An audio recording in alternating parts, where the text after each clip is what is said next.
Hello दोस्तों, आप सभी का स्वागत है आपके चैनल मैथमेटिक्स एकेडमी पर। तो दोस्तों, आप सभी को पता है कि अपन मैथ्स पढ़ रहे हैं। क्लास कौन सी अपनी 10th। डे कौन सा है 56। अगर आपने मेरी वीडियो डे 1 से लेकर डे 55 तक वीडियो नहीं देखी हो तो मैं आप सभी को डिस्क्रिप्शन में प्लेलिस्ट की लिंक दे दूंगा। तो वहाँ से आप सिंपली प्लेलिस्ट की लिंक पर क्लिक करोगे तो वहाँ से डे 1 से लेके डे 55 तक वीडियो ओपन हो जाएंगी। वहाँ से आप मेरी वीडियो को देख सकते हो। और डे 56 देख रहे हो आज की वीडियो में तो कोई दिक्कत वाली बात नहीं है। इंग्लिश मीडियम अपन पढ़ रहे हैं। यूनिट कौन सी है 3। एक्सरसाइज कौन सी पढ़ रहे हैं अपन 3.5। चैप्टर का नाम था pair of linear equation into variables, पर मैंने शॉर्ट फॉर्म में लिख दिया लीनियर इक्वेशन। आज की वीडियो में हम पढ़ने वाले हैं बच्चों, क्वेश्चन फर्स्ट का सेकंड वाला पढ़ेंगे।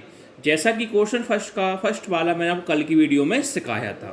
देखिए क्या लिखा बच्चों, which of the following pair of linear equation को एक आपको क्या कर इसको सॉल्व करना है। पेयर ऑफ लीनियर इक्वेशन दे रखी है आपको, या यूनिक सॉल्यूशन सॉल्व होगा, या नो सॉल्यूशन सॉल्व होगा, या इनफिनिट मैनी सॉल्यूशन से सॉल्व होगा। अगर आपने मेरे कल वाली वीडियो देख ली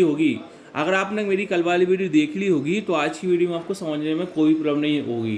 तो मेरा आपसे हाथ जोड़ के निवेदन है कि पहले आप कल वाली मेरी वीडियो को देख लो, इसका वाली मेरी वीडियो को आप देखना। फिर लिखा मैंने आपको बताया था, in case there is a unique solution. अगर यूनिक सॉल्यूशन का केस बनता है, इसमें करने में, तो आपको फाइंड करना using cross multiplication method. Sir समझ में नहीं आया, देखिए कैसे। पेयर ऑफ लीनियर इक्वेशन दे रखी है, यूनिक सॉल्यूशन सॉल्व होगा, या नो सॉल्यूशन सॉल्व होगा, या इनफिनिट मैनी सॉल्यूशन सॉल्व होगा, किसी एक से सॉल्व होगा। अगर केस यूनिक सॉल्यूशन से सॉल्व होगा तो आपको फाइंड करना क्रॉस मल्टीप्लिकेशन मेथड के द्वारा। ठीक है, अपन सॉल्व करते हैं। अब देखिए बच्चों, आपकी इक्वेशन दे रखी है, अभी इक्वेशन सही नहीं है। पूछो क्यों? क्योंकि आपकी इक्वेशन कैसी होती है, देखिए पहले x आता है, फिर y आता है, फिर आता है नंबर। देखिए इक्वल टू के बाद ये मतलब राइट हैंड साइड किसका है 5 है, प्लस का 5 है, तो लेफ्ट हैंड साइड है किसका हो जाएगा माइनस का 5, और जो हो जाएगा इक्वल टू 0। अब आपकी इक्वेशन फर्स्ट बनी। ऐसे सेकंड करेंगे, 3x प्लस का कितना है बच्चों 2y। अब देखिए प्लस का 8 है तो right hand side left hand side किसका हो जाएगा माइनस का 8 इक्वल टू 0। अब आपकी सेकंड इक्वेशन बनी है। तो आपकी फर्स्ट इक्वेशन कैसे बनती है, पहले आता है x आता है, फिर y आता है, फिर नंबर आता है इक्वल टू का 0 आता है। ठीक, अब इसको आगे अपन सॉल्व करते हैं। देखिए अब कंपेयर करते हैं, कैसे करते हैं, comparing this equation with ax plus b y plus c equal to 0। इससे अपन क्या करेंगे बच्चों, कंपेयर करेंगे। अब देखिए कंपेयर कैसे करते हैं, मैंने कल भी सिखाया था। पहले अपन a1 की वैल्यू निकालते हैं, v1 की वैल्यू निकालते हैं, c1 की वैल्यू निकालते हैं, a2 की वैल्यू निकालते हैं, v2 की वैल्यू निकालते हैं, और c2 की वैल्यू निकालते हैं। अब जी a1 की वैल्यू, v1 की वैल्यू, c1 की वैल्यू कैसे निकलेगी, तो a1 की वैल्यू, v1 की वैल्यू, c1 की वैल्यू पहली इक्वेशन से निकलेगी। a2 की वैल्यू, v2 की वैल्यू, c2 की वैल्यू कैसे निकलेगी, ये सेकेंड इक्वेशन से निकलेगी। अब कैसे निकलेगी देखिए, मैं आपको सिखाता हूँ, आपको कंपेयर करना। देखिए ए एक्स से एक्स कंपेयर होगा, देखिए एक्स से एक्स क्या हुआ, कंपेयर हो गया, एक्स से एक्स का कंपेयर हो गया। तो जो ए है, तो ए की वैल्यू कितनी बनी 2, तो a1 की वैल्यू कितनी हो गई 2। अब देखिए ये y से y कंपेयर हो गया, y से y कंपेयर हो गया, तो v की वैल्यू कितनी बची, कुछ नहीं, तो कितना मानते हैं 1, तो v की वैल्यू कितनी हो गई 1, तो v1 की वैल्यू कितनी हो गई 1। अब जो c है, तो c की टोटल वैल्यू कितनी हो गई माइनस की 5। ठीक है, ऐसी क्या करेंगे अपन, नीचे वाले कंपेयर करेंगे, नीचे वाली सेकंड इक्वेशन से। देखिए x से x कंपेयर हो गया, तो a की वैल्यू कितनी हो गई 3, मतलब a2 की वैल्यू कितनी हो गई 3। ए y से y कंपेयर हो गया, तो v की वैल्यू कितनी हो गई प्लस की 2। ए c की वैल्यू कंपेयर हो गया, c की वैल्यू कितनी हो गई माइनस का 8। अब इसमें तीन कंडीशन थी, कौन सी, यूनिक सॉल्यूशन था, नो सॉल्यूशन था, और इनफिनिट मैनी सॉल्यूशन था। ठीक है, आपको तीनों कंडीशन बताता हूँ, लिखना नहीं है आपको। a1 a2 not equal v1 v2, a1 a2 equal to v1 v2 not equal c1 c2, A1 A2 equal to B1 B2 equal to C1 C2। देखिए पहली कंडीशन का नाम होता है इनिक सॉल्यूशन, दूसरे का होता है नो सॉल्यूशन, तीसरे का होता है इनफिनिटली मैनी सॉल्यूशन। अब देखिए स्पेलिंग गलत हो गई थोड़ी, इनफिनिटली मैनी सॉल्यूशन।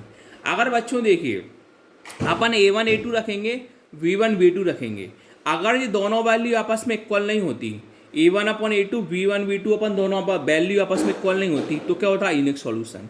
अगर A1 A2 equal to V1 V2 not equal C1 C2, अगर A1 A2 V1 V2 दोनों वैल्यू इक्वल होती हैं और तीसरी नॉट इक्वल होती है, तो क्या होता है नो सॉल्यूशन। अगर A1 A2 equal to V1 V2 equal to C1 C2, अगर दोनों वैल्यू इक्वल होती है तो क्या होता है इनफिनिट मैनी सॉल्यूशन। ये मैंने आपको कल की वीडियो में अच्छे समझाया था कि यूनिक किस तरीके से होता है, नो किस तरीके से होता है, इनफिनिट किस तरीके से होता है। ये मेरी वीडियो को आप कल की वीडियो में देख सकते हैं। देखिए अब अपन करते हैं आगे सॉल्व। A1 अपॉन A2, पहले अपन देखते हैं A1 अपॉन A2। तो A1 की वैल्यू कितनी है 2, डिवाइड का साइन। A2 की वैल्यू कितनी है 3। फिर देखेंगे अपन V1 अपॉन V2, V1 की वैल्यू कितनी है 1, V2 की वैल्यू कितनी है 2। अब देखेंगे C1 अपॉन C2, तो C1 अपॉन C2, C1 की वैल्यू कितनी है माइनस का 5, C2 की वैल्यू कितनी है माइनस का 8, तो माइनस से माइनस कट गए, तो C1 अपॉन C2 कितना आ गया 5/8। अब आप चेक करिए कि इसमें यूनिक सॉल्यूशन होगा, नो सॉल्यूशन होगा या इनफिनिट मैनी सॉल्यूशन होगा। अपन देखते हैं फॉर्मूला रखते हैं पहले यूनिक सॉल्यूशन का, A1 upon A2 V1 upon V2। अब मुझे ऐसा लग रहा है कि इसमें unique solution, no solution, infinite many solution कौन सी कंडीशन होगी। आप देखिए A1 upon A2 not equal V1 upon V2, A1 upon A2 equal to V1 upon V2 not equal C1 upon C2 no, A1 upon A2 equal to V1 upon V2 equal to C1 upon 2 infinity. अब आप देखिए मुझे ऐसा लग रहा है कि A1 upon A2 V1 upon V2 2/3 और 1/2 दोनों वैल्यू नॉट इक्वल हैं, दोनों वैल्यू नॉट इक्वल हैं, ये 2/3 है और 1/2 है, तो अपनी कौन सी कंडीशन हो जाएगी यूनिक सॉल्यूशन। क्यों? क्योंकि वैल्यू नॉट इक्वल यानी एक सी बराबर एक सी इक्वल में नहीं है। देखिए A1 अपॉन A2 कितना है 2/3 नॉट, यहाँ देखिए आप ये नॉट इक्वल का साइन बना, तो V1 अपॉन V2, V1 कितना V1 अपॉन V2 कितना था 1/2। अब देखिए दोनों वैल्यू इक्वल हैं क्या, तो 2/3 या 1/2, दोनों वैल्यू इक्वल नहीं है। अगर यहाँ 2/3 होता और यहाँ भी 2/3 होता, फिर अपन आगे नो सॉल्यूशन को चेक करते। अगर यहाँ 2/3 हुआ, यहाँ भी 2/3 हुआ, अगले वाले में 2/3 हुआ, तो फिर अपन इनफिनिटली मैनी सॉल्यूशन को चेक करते। मीन्स कहने का मतलब है या यूनिक सॉल्यूशन से यूनिक सॉल्यूशन सॉल्व होगा, या नो से सॉल्व होगा, या इनफिनिट मैनी सॉल्यूशन से सॉल्व होगा। अब देखिए A1 upon A2 V1 upon V2 equal not, मतलब एक से इक्वल नहीं है, इसको ना दिए अपन नॉट इक्वल, तो कौन सी कंडीशन होगा यूनिक सॉल्यूशन। तो अपन लास्ट में लिख देंगे hence the pair of linear equation has unique solution. अभी अपना आंसर पूरा सॉल्व नहीं हुआ, अपना मेन काम इतना हो गया। अब आपसे क्या बोला गया था कि which of the following pair of linear equation has unique solution solve होगा, नो से सॉल्व होगा, इनफिनिट मैनी सॉल्यूशन सॉल्व होगा। अपना इतना सा काम हो गया कि अपन ने चेक कर लिया यूनिक से सॉल्व हुआ, नो से सॉल्व हुआ, या इनफिनिट मैनी सॉल्यूशन सॉल्व हुआ। तो अपन ने किससे सॉल्व हुआ यूनिक सॉल्यूशन से सॉल्व हुआ। फिर लिखा उसमें in case there is a unique solution, अगर यूनिक सॉल्यूशन का केस बनता है तो अपन ने यूनिक सॉल्यूशन से सॉल्व किया। अगर यूनिक सॉल्यूशन का केस बनता है अपन ने यूनिक सॉल्यूशन से सॉल्व किया। अगर यूनिक सॉल्यूशन का केस बनता है तो फाइंड करना है आपको cross multiplication method. Unique solution का केस बनता है तो आपको फाइंड करना है क्रॉस मल्टीप्लिकेशन मेथड। तो अपन को अपना आंसर क्या आया यूनिक सॉल्यूशन में ही आया। तो यूनिक सॉल्यूशन में आया तो अपन को इसको सॉल्व भी करना पड़ेगा क्रॉस मल्टीप्लिकेशन मेथड के द्वारा, जो अपन आज की वीडियो अपन सॉल्व करने वाले हैं।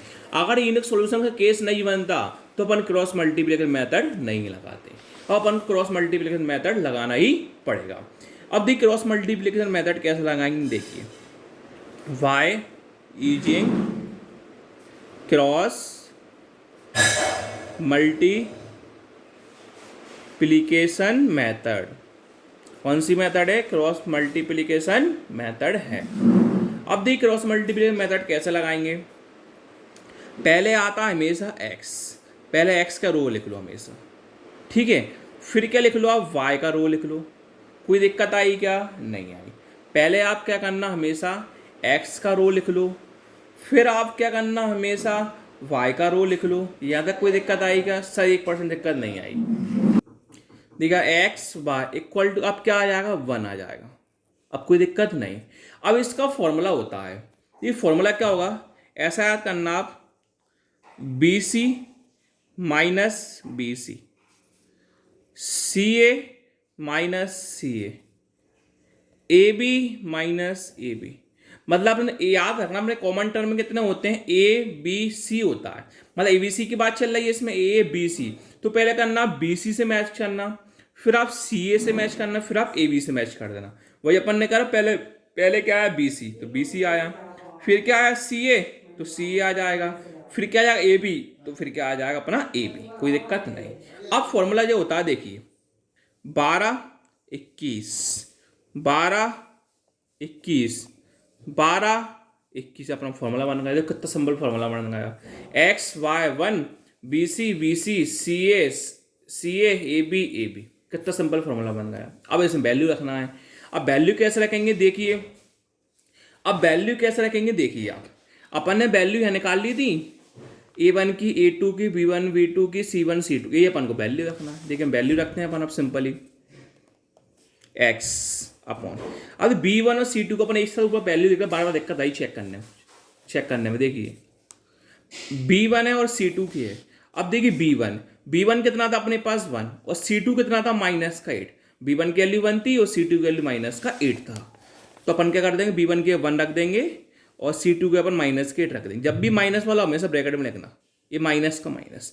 अब चेक करना है अपन को V2 की और C1 की। देखिए B2 की वैल्यू कितनी है 2, C1 की वैल्यू कितनी है माइनस का 5।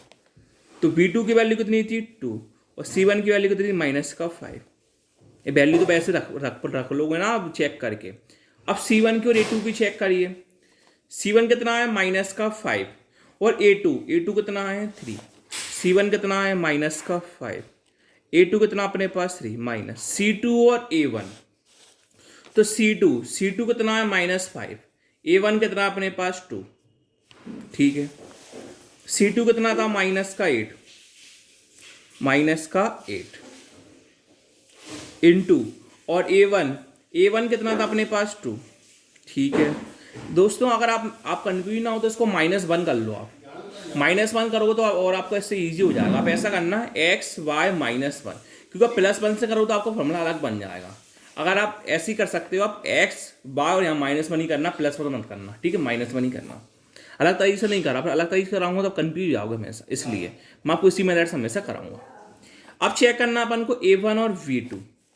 अब देखिए A1 कितना है 2 और V2 कितना अपने पास 2। A1 कितना है 2, V2 कितना था अपने पास 2, माइनस का माइनस। अब चेक करना है A2 और B1। तो A2 कितना है 3 और V1 कितना अपने पास 1। A2 3 है और V1 अपने पास 1, कोई दिक्कत नहीं। अब देखिए आगे सिंपली इनको सॉल्व कर लो। अब x, अब 1 का इंटू -8 में होगा तो प्लस माइनस क्या होता है माइनस, 1 इंटू 8, कोई दिक्कत नहीं। अब देखिए क्या होगा आगे, इंटू करने पर माइनस माइनस क्या हो जाता है प्लस, इंटू करने माइनस माइनस क्या हो जाता है प्लस। 2 इंटू 5 कितना हो गया 10 बाय। अब देखिए इंटू करने माइनस प्लस क्या होगा माइनस, 5 इंटू 3 15, इंटू करने पर माइनस माइनस क्या हो जाता है plus, 8 into 2 16 equal to minus का 1, 2 इंटू 2 4 माइनस का माइनस, 3 इंटू 1 3। अब देखिए x, अब क्या प्लस का 10 माइनस का 8, 10 माइनस 8 2, प्लस का 16 माइनस का 15, 16 माइनस 15 कितना होता है 1, -1 4 माइनस 3, तो 4 माइनस 3 कितना हो जाता है अपना सिंपली 1। यहाँ तक आपको कोई दिक्कत आई क्या, नहीं आई। अगर अपन ऐसा कर रहे हैं, कैसा करें, इसको +1 ही मान लो, चलो आप +1 ही मान लो, सॉरी एक बार सॉरी, इसको आप +1 ही मान लो, ठीक है बच्चों, इसको क्या मान लो आप +1 का मान लो। क्योंकि मेरे माइंड में ऐसा चल रहा है कि मैं माइनस समझाऊँ तो प्लस से समझाऊँ, अगर माइनस समझाऊँ तो लॉन्ग होगा या प्लस समझाऊँ तो लॉन्ग होगा। तो शॉर्ट होगा, सॉरी प्लस से समझाऊंगा या माइनस समझाऊंगा, शॉर्ट किससे होगा मतलब सिंपल किससे होगा। तो अब मेरी बात मैं प्लस से कर लूँ, प्लस से सिंपल हो जाए, कोई दिक्कत नहीं है, ठीक है, प्लस से कर लो। अब क्या करना अपन को, इसमें एक्स की और वाई की वैल्यू निकालना पड़ता है। क्या करना पड़ता है बच्चों, इसमें अपन को एक्स की और वाई की वैल्यू निकालना पड़ता है। अब एक्स और वाई की वैल्यू कैसे निकलती है, देखिए यही प्लस का वन होगा ना, ये प्लस का, यही प्लस का वन होगा। अब एक्स अपन टू को एक बार इससे कंपेयर कर लेते हैं और वाई को एक बार इससे कंपेयर कर लेते हैं। कैसे, देखिए एक्स जो एक्स है, एक्स से किसको कंपेयर किया, इससे कंपेयर किया, इक्वल टू 1/1, और एक बार वाई को किससे कंपेयर किया, इससे कंपेयर किया। जब ही अपनी एक्स की वैल्यू और वाई की वैल्यू निकलेगी। अब देखिए आगे, अब करते हैं क्रॉस मल्टीप्लाई। एक्स का इंटू 1 में करेंगे, 2 का इंटू 1 में करेंगे। एक्स का इंटू 1 में करते कितना आता है, एक्स, इक्वल टू का इक्वल टू, 2 का इंटू 1 में करते कितना आता है, 2। अब बाय का इंटू 1 में करते कितना आता है, बाय, इक्वल टू 1 का इंटू 1 में करते कितना आता है, 1 आता है। तो आपकी एक्स की वैल्यू आ गई और वाई की वैल्यू आ गई। तो लास्ट में लिख देना hence the solution x equal to 2 and y equal to 1। तो ये अपना फाइनली आंसर आ गया। दोस्तों आप सभी को मेरी वीडियो अच्छी लगी हो तो प्लीज़ मेरे चैनल को लाइक शेयर और सब्सक्राइब करें। Thank you.